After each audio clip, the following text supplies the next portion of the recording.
Hi. ഞങ്ങളിപ്പോ യുകെന്ന് വരുന്നു. നാട്ടിലിവിടെ അങ്കമാലിലെ തന്നെ. ഞങ്ങൾ ഒരു സാരി എടുക്കാനാ വന്നത്. ഞങ്ങൾക്ക് ഇവിടെ ചെറിയ ഫംഗ്ഷനൊക്കെ ഉണ്ടായിരുന്നു. അപ്പൊ ഒരു സാരി എടുക്കാൻ വന്നു. ഇവിടെ വന്നു കഴിഞ്ഞപ്പോ നല്ല കളക്ഷനൊക്കെ കണ്ടപ്പോ ഞങ്ങളൊരു നല്ലൊക്കെ എടുത്തു.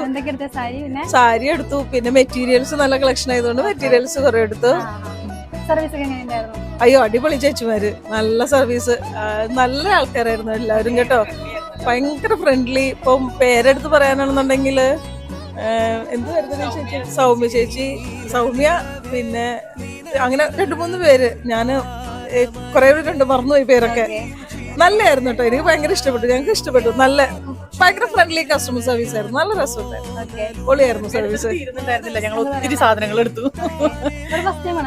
ഞങ്ങൾ ഇതിനു മുമ്പ് 2 കൊല്ലം മുമ്പ് വന്നിട്ടുണ്ട്. പക്ഷെ അതുപോലെ ഒന്നല്ല, ഒത്തിരി ഡിഫറൻസ് ഉണ്ട്. സ്റ്റാഫിന്റെ ഭയങ്കര ചേച്ചിമാരൊക്കെ നല്ല അടിപൊളി ചേച്ചിമാരായിരുന്നു. റേറ്റ് ഒക്കെ ഭയങ്കര അഫോർഡബിൾ ആയിട്ടുള്ള പ്രൈസ് ആയിരുന്നു. എല്ലാം ഞങ്ങളുടെ ആ ഒരു റേറ്റിൽ ഒതുങ്ങി തന്നെ നല്ല മെറ്റീരിയൽ തന്നെ ഞങ്ങൾക്ക് കിട്ടി. നല്ല സെലക്ഷൻ ഒക്കെ ഉണ്ട്. നല്ല പ്രൈസും നല്ല അഫോർഡബിൾ ഒക്കെ തന്നെയാണ്. അയ്യോ ഞങ്ങളുടെ കൂടെ ഉണ്ടായിരുന്ന അലീഷ സൂപ്പറായിരുന്നു. എനിക്ക് ഇഷ്ടപ്പെട്ടു കേട്ടോ. നല്ല പൊളൈറ്റ് ആയിട്ട് ഇഷ്ടായി. പിന്നെ വരൂലെന്നാ, ഞങ്ങള് പോണ വരെ അവിടെ തന്നെ ഉണ്ടോ. പിന്നെ സൂപ്പർ ഹാപ്പി. Thank you. പിന്നെ ചായ തന്നു കേട്ടോ, അടിപൊളി ചായ.